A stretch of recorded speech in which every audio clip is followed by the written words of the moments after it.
kita sama-sama buka terlebih dahulu di dalam Efesus pasal yang ketiga, ayat ke-14 sampai ayat ke-21.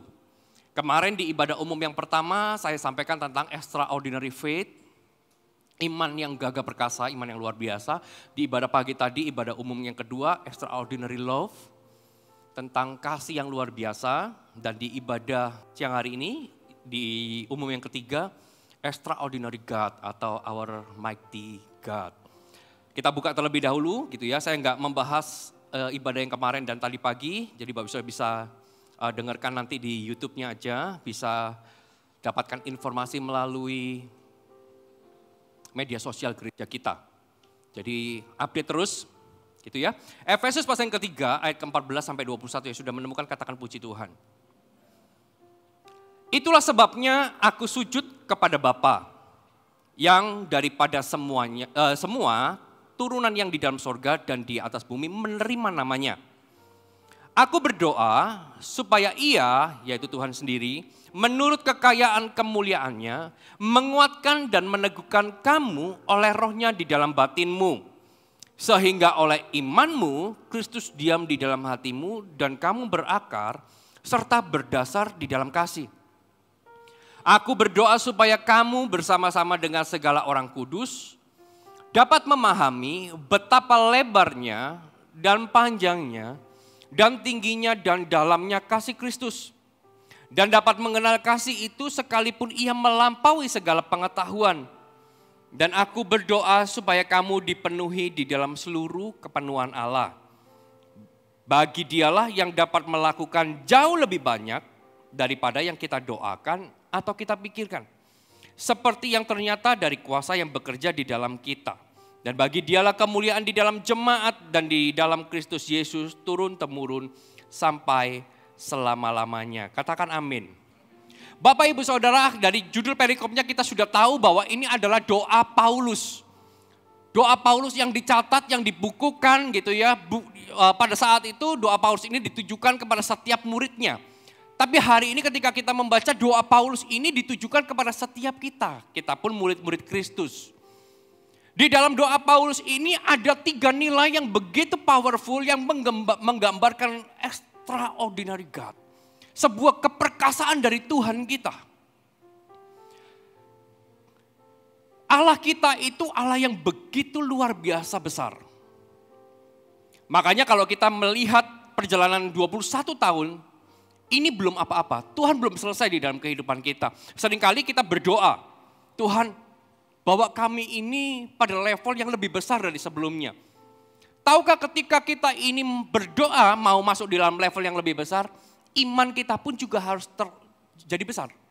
Karena firman Tuhan jelas dikatakan, aku berdoa di dalam ayat ke-16, aku berdoa, ini Paulus berdoa supaya Ia, yaitu Tuhan, menurut kekayaan kemuliaannya menguatkan dan meneguhkan kamu oleh rohnya di dalam batinmu. Sehingga oleh imanmu, katakan imanmu. Kristus diam di dalam hatimu dan kamu berakar serta berdasar di dalam kasih. Kalau setiap kita mau melihat perkara yang besar, otomatis doanya Paulus itu suruh kita, iman kita bangkit. Suruh iman kita ini bertumbuh. Kalau iman kita ini nggak bertumbuh, maka perkara yang besar nggak mungkin terjadi di dalam kehidupan kita. Kalau kita mau perkara besar, perkara supranatural, maka iman kita pun juga harus bertumbuh secara supranatural. Iman kita harus menjadi iman yang dinamis. Di mana ada kegerakan Allah, di sana iman kita bertumbuh. Hari ini kita masuk di dalam visi mimpi dan penglihatan. Tahun depan pasti visinya berbeda. Tapi tahun depan pun iman kita juga harus sampai di sana. Kita nggak boleh berhenti sampai di sini. Siapa di sini yang mau perkara besar terjadi dalam hidupnya? Coba katakan kanan kiri, imanmu harus bertumbuh. Imanmu harus bertumbuh.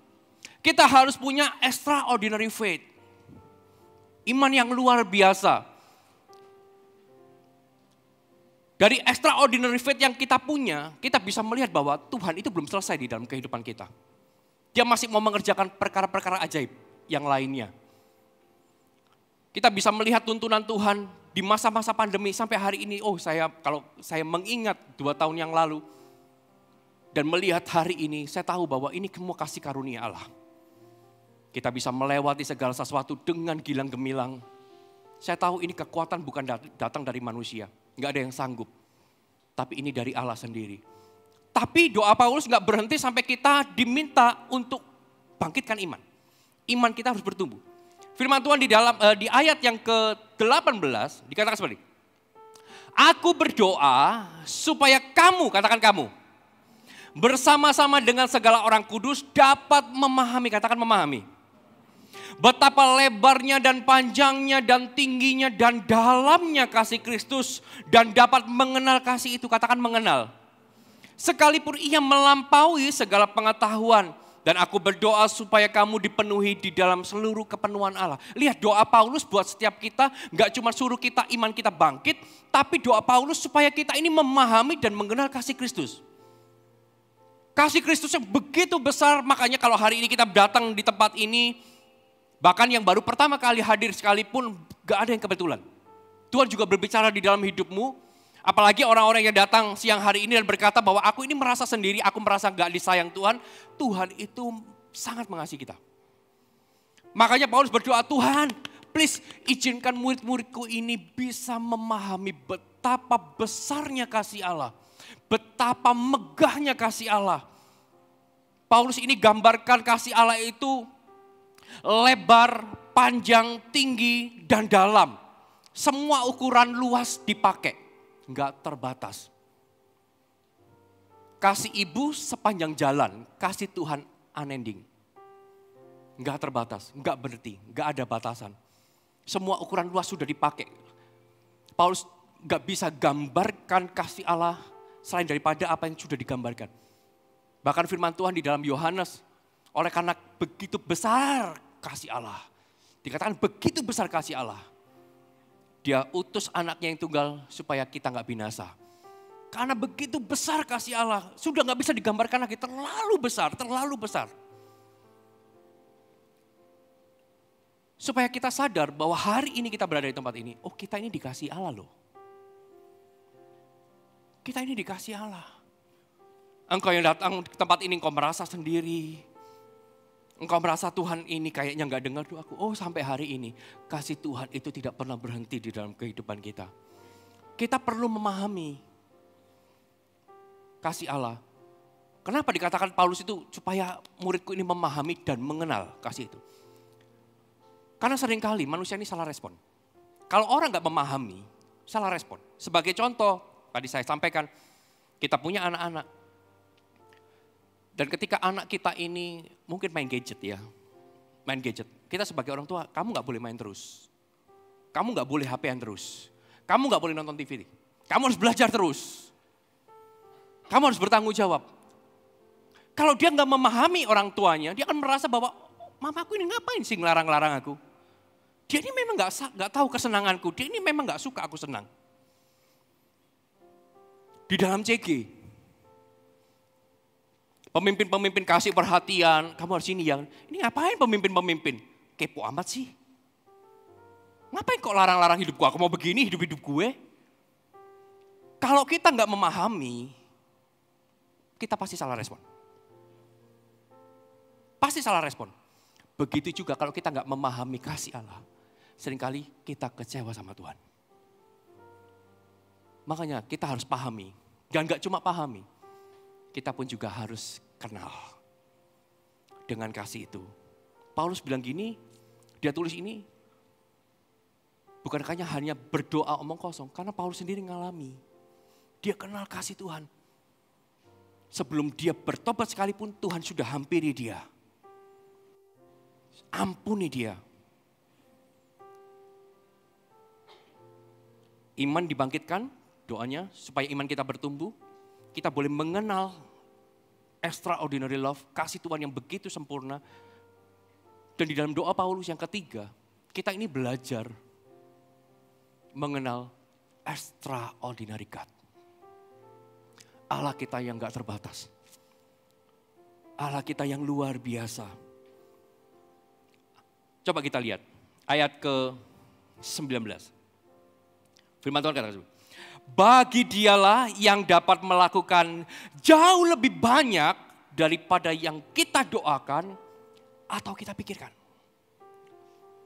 Bagi dialah yang bisa melakukan jauh lebih banyak dari apa yang kita doakan, daripada apa yang kita pikirkan. Itu Tuhan kita, luar biasa enggak? Apa sih yang bisa kita pelajari dari Tuhan kita? Apa yang bisa kita percayai dalam firman ini tentang Allah kita, extraordinary God? Yang pertama, bahwa Tuhan itu mampu bertindak lebih daripada yang kita mampu. Tuhan itu mampu bertindak daripada apa yang kita mampu. Karena firman Tuhan jelas berkata di dalam 2 Korintus pasal yang kedua, ayat ke-9 sampai ayat yang ke-10. Tetapi jawab Tuhan padaku, cukuplah kasih karuniaku bagimu, sebab justru di dalam kelemahanlah kuasaku menjadi sempurna. Sebab itu terlebih suka aku bermegah atas kelemahanku, supaya kuasa Kristus turun menaungi aku.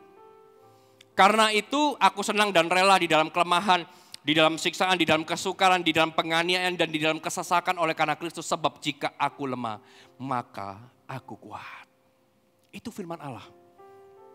Justru kalau hari ini kita merasa bahwa aku ini gak mampu, aku ini gak kuat, aku ini gak tahan. Justru di sana Tuhan bekerja. Justru di sana Tuhan bekerja. Bahwa ia bertindak lebih daripada yang kita mampu. Makanya tahun depan kita harus punya visi yang besar. Tahun depan kita harus melangkah kepada kegerakan yang lebih besar. Gak mampu, yes. Tuhan kita mampu. Justru karena kita lemah, maka kita kuat. Karena ketika kita lemah, Tuhan bekerja. Lebih dari kemampuan kita. Kalau kita merasa gak mampu, ingatlah Tuhan bisa bekerja jauh melampaui kemampuan kita. Makanya saya berdoa tahun depan semakin banyak orang yang dipakai Tuhan. Semakin banyak orang yang melayani Tuhan dan tidak berkata di dalam dirinya, aku gak mampu. Aku gak bisa. Karena Tuhan kita yang mampu. Tuhan kita lah yang bisa. Tuhan kita lah yang besar. Kalau Bapak bisa mau tanya pemimpin-pemimpin yang ada di sini. Gimana sih jadi pemimpin, mampu gak sih gitu? Pasti jawabannya sama, gak mampu. Yang jawab mampu itu loh, saya mau foto. Saya yakin, pasti semuanya aduh gak mampu, gak sanggup. Tapi itu firman Tuhan Paulus kan, sebab jika aku lemah, maka aku kuat. Semakin kita gak sanggup, semakin kita kuat. Semakin kita berkata, aku ini gak mampu ya Tuhan, aku ini gak bisa, aku ini lemah, aku gak punya kekuatan. Justru di sana, kasih karunia Tuhan itu melimpah dalam hidup kita. Halo, amin. Apa yang bisa kita percaya dalam firman ini tentang Tuhan kita, bahwa ia bisa bertindak lebih dari yang kita mampu. Jadi bisa tangkap ini, firman Tuhan ini, catat di dalam handphone Anda, di dalam hati Anda, supaya tahun depan ketika kita menghadapi satu tantangan yang besar, ingat ini. Dia sanggup bertindak lebih daripada kemampuan kita. Amin. Lalu yang berikutnya, dari firman Tuhan ini dikatakan sebenarnya. Bagi dialah yang dapat melakukan jauh lebih banyak daripada yang kita doakan atau kita pikirkan.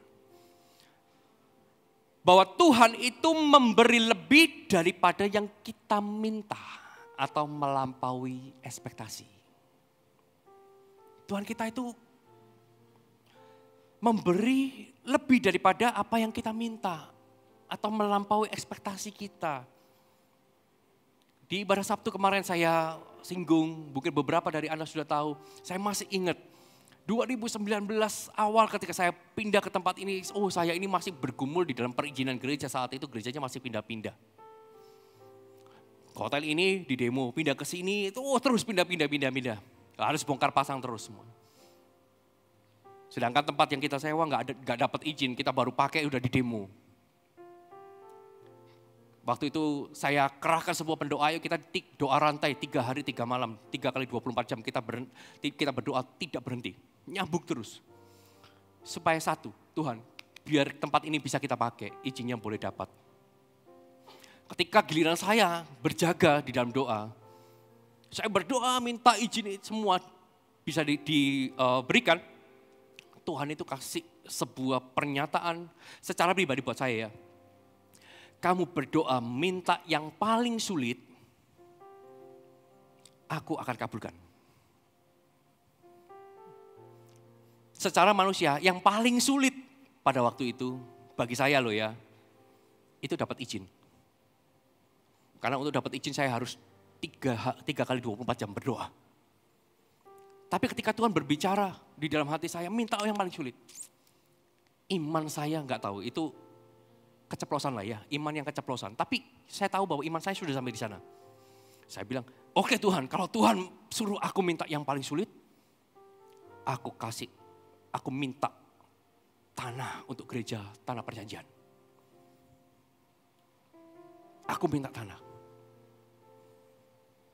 Itu cuma ucap aja, saya share kepada istri waktu itu, kepada pemimpin-pemimpin, ayo kita minta yang lebih, minta tanah. Bergumul dari 2019 sampai 2022, Tuhan jawab doa. Tuhan jawab doa, tanahnya sudah ada, tanahnya sudah terbeli. Tapi bukan berarti kita santai-santai, kita juga masih menghadapi tantangan, kita harus urus izin dan lain-lainnya. Tapi saya percaya, bahwa Tuhan itu memberi lebih daripada yang kita minta. Melampaui ekspektasi. Bahkan tim pembangunan yang ada, mungkin kalau tanya kok bisa beli? Enggak tahu ya, enggak nyangka juga bisa beli. Enggak nyangka juga bisa lunas, itu lebih tepatnya. Enggak nyangka juga bisa terkumpul uangnya. Dari situ saya tahu bahwa yes, ini extraordinary God. Karena Tuhan kita memberi lebih daripada apa yang kita minta. Dia melampaui ekspektasi kita. Makanya dukung dan doakan terus ya, supaya perizinannya bisa cepat selesai. Dia melampaui. Oh saya punya mimpi, saya dan istri punya mimpi, dan pemimpin-pemimpin yang lain punya mimpi. Nanti kalau gedungnya sudah jadi Tuhan, kami rindu membuat kegerakan anak muda yang besar. Kami rindu untuk membuat National Youth Conference Malang Raya. Kita mau kumpulkan semua anak muda. Oh itu yang saya doakan. Tapi saya tahu bahwa sekalipun itu masih saya doakan, tapi iman saya sudah sampai bahwa itu sudah digenapi sama Tuhan. Itu sudah digenapi sama Tuhan. Kenapa? Karena aku tahu bahwa Ia memberi lebih daripada yang ku minta. Dia melampaui ekspektasi. Dia melampaui. Jangan takut berdoa ya.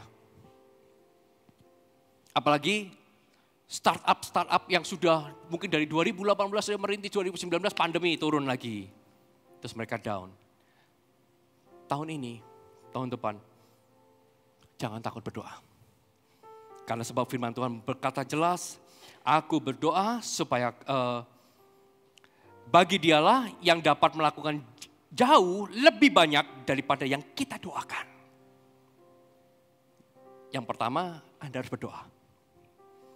Yang kedua, Anda jangan takut berdoa. Jangan takut minta. Kalau berdoa, minta saja. Jangan kita seringkali merasa gitu, ketika berdoa gitu ya, aduh nanti doaku ini terlalu muluk-muluk. Terlalu besar. Bapak Ibu saya mau katakan, punyailah sedikit iman. Extraordinary faith. Masa kan gak percaya sama Tuhan? Extraordinary God. Firman Tuhan di dalam Matius 7, ayat ke-7 sampai 11, dikatakan seperti ini. Mintalah, maka akan diberikan kepadamu. Carilah, maka kamu akan mendapat. Ketoklah, maka pintu akan dibukakan bagimu. Karena setiap orang yang meminta, menerima. Dan setiap orang yang mencari, mendapat. Dan setiap orang yang mengetok, baginya pintu dibukakan. Adakah seorang daripadamu yang memberi batu kepada anaknya jika ia meminta roti? Atau memberi ular jika ia meminta ikan. Jadi jika kamu yang jahat tahu memberi pemberian yang baik kepada anak-anakmu, apalagi Bapamu yang di surga. Ia akan memberikan yang baik kepada mereka yang meminta kepadanya. Jangan takut berdoa. Mulailah berdoa. Di dalam pernikahanmu, di dalam pekerjaan, dalam bisnis, dalam ministry. Dan jangan lupa berdoalah untuk gerejamu. Berdoalah juga untuk kotamu. Tahun-tahun ke depan nggak mudah loh bagi kota-kota kita juga. Masuk tahun-tahun politik, pasti ada tantangannya. Orang bilang tahun depan resesi. Tapi kita percaya apapun keadaannya, Tuhan kita besar. Karena dia menjawab doa melampaui ekspektasi kita. Yang setuju berikan kemuliaan buat Allah kita. Yang ketiga, extraordinary God. Apa yang bisa kita pelajari? Dari firman Tuhan di ayat ke-20. Bagi dialah yang dapat melakukan jauh lebih banyak daripada yang kita doakan atau kita pikirkan. Yang ketiga, bahwa dia sanggup melakukan hal yang lebih besar dari yang bisa kita pikirkan. Tuhan kita itu unlogic. Oh, saya mau patahkan semua logika-logika manusia di tempat ini dalam nama Yesus. Enggak ada lagi yang berpikir dengan logika, oh Tuhan itu, Tuhan itu, Tuhan itu. Tapi secara logika enggak. Sebab firman Tuhan jelas berkata, dia jauh lebih daripada yang didoakan dan kita pikirkan. Caranya ajaib. Enggak usah tanya caranya, gimana cara Tuhan. Tapi belajarlah percaya saja dengan cara Tuhan. Caranya ajaib, sungguh. Caranya luar biasa.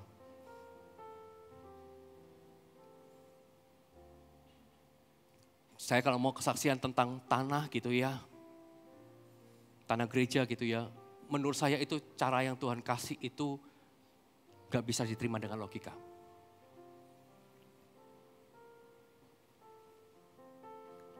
Pertama kita cari tanah gitu ya, kita sudah tanya-tanya ke orang-orang yang pakar dengan budget yang ada. Pak, kita bantuin cari tanah, budgetnya berapa? Budgetnya sekian. Gitu. Pak, kalau tanah segitu budget sekian, gak ada di sini, gak akan dapat.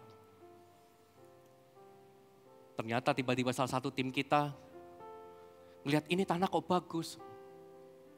Mulailah ditawar dengan budget yang kita ada. Tanahnya luas sekali. Kurang lebih hampir 5.000. Kurang dikit 5.000. Dengan budget yang kita sodorkan, diterima. Awalnya sih bukan 5.000, awalnya itu cuma sekitar 4.000. 4.000 sekian. Oke, kita mau dengan budget sekian, deal.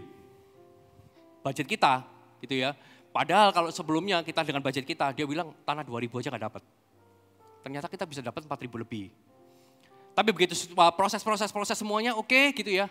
Tiba-tiba dari notarisnya berkata, Pak ini ada kelebihan tanah. Ada sertifikat yang belum tercantum di sini. Luasnya itu hampir 900 meter persegi. Nah, kita mulai berpikir, waduh ada tambahan ini berarti nambah biaya lagi. Kita datang kepada ownernya, ini ada tanah yang belum dimasukkan loh ya, sertifikatnya. Apa yang dijawab? Bahwa ya sudah itu harga itu termasuk itu. Kita dapat free hampir 1.000 meter. Wah. Kalau kita tanya gimana dapat 5.000 meter? Gak bisa lah, itu gak bisa logika. Karena saya tahu bahwa Tuhan, saya gak bisa dipikir sama logika. Caranya gimana? Ya Tuhanlah yang atur. Sama seperti firman Tuhan di dalam Yesaya 43 ayat ke-18 sampai 20, firman Tuhan kata seperti ini. Firman-Nya, ini artinya firman Allah. Janganlah ingat-ingat hal yang dahulu dan janganlah perhatikan hal-hal yang dari zaman purbakala. Lihat, aku hendak membuat sesuatu yang baru, yang sekarang sudah tumbuh, belumkah kamu mengetahuinya? Ya, aku hendak membuat jalan di padang gurun dan sungai-sungai di padang belantara. Binatang hutan akan memuliakan aku, serigala dan burung unta, sebab aku telah membuat air memancar dari padang gurun dan sungai-sungai di padang belantara untuk memberi minum umat pilihanku. Lihat, cara Tuhan gak usah disaksikan. Gimana caranya? Mau pakai pengalaman yang lalu-lalu gak bisa. Karena selalu baru cara Tuhan. Kalau cara Tuhan gak baru, selalu sama, kita gak akan pernah lihat mujizat yang beda-beda. Di satu orang dia berkata, Efratah, terbuka. Ada yang menjamah mata, bisa melihat. Tapi di satu sisi Tuhan berkata, dia meludah ke bawah, diaduk-aduk, tanahnya dioleskan. Dan dia bisa melihat. Kalau Tuhan berkata, sembuh dalam nama Yesus, sembuh. Kenapa harus pakai cara aduk-aduk tanah? Kan 771 lah itu ya, GGI. Itu cara Tuhan. Tuhan kan bisa ngomong aja, Tuhan langsung aja sembuh dalam nama Yesus. Lah itu kan caramu. Kalau aku mau aduk-aduk tanah, kamu mau apa? Kalau aku mau membuat sedikit menjijik kan gak apa-apa juga kan. Yang penting kan sembuh. Yang penting kan Anda pulih. Yang penting kan Anda mengenal Dia. Mau caranya seperti apa? Loh dulu kan Tuhan pernah bereskan bisnisku dengan cara seperti ini. Ya itu kan dulu, zaman purba. Tapi sekarang kan zamannya udah beda. Caranya harus baru. Firman Tuhan katakan, lihat aku hendak membuat sesuatu yang baru. Yang sekarang sudah tumbuh, belumkah kamu mengetahuinya? Ya aku hendak membuat jalan di padang gurun dan sungai di padang belantara. Sesuatu yang kering, sesuatu yang gak menarik. Tapi Tuhan bisa pakai itu. Caranya ajaib. Bahkan binatang hutan akan memuliakan aku, serigala dan burung unta, sebab aku telah membuat air memancar di padang gurun. Lihat, di padang gurun yang gak ada air, Tuhan bisa berkata, mancarlah air. Maka air itu akan keluar. Karena apa? Karena tujuan Tuhan dan sungai-sungai di padang belantara itu akan begitu subur. Tujuannya apa? Untuk memberi minum umat pilihanku. Itu tujuan Tuhan. Mau caranya pakai apa? Please, percaya saja. Di depan tantangan yang kita hadapi gak mudah. Tapi kita harus ingat bahwa Dia sanggup melakukan hal lebih besar dari yang bisa kita pikirkan. Jadi tahun depan tidak ada lagi logika. Karena semua pekerjaan Tuhan di luar pikiran kita. Katakan amin. Siapa yang mau masuk di dalam kegerangan yang lebih besar dan mengalami perkara yang besar? Kasih tepuk tangan dong buat Allah kita. Mari saya undang semua bisa bangkit berdiri.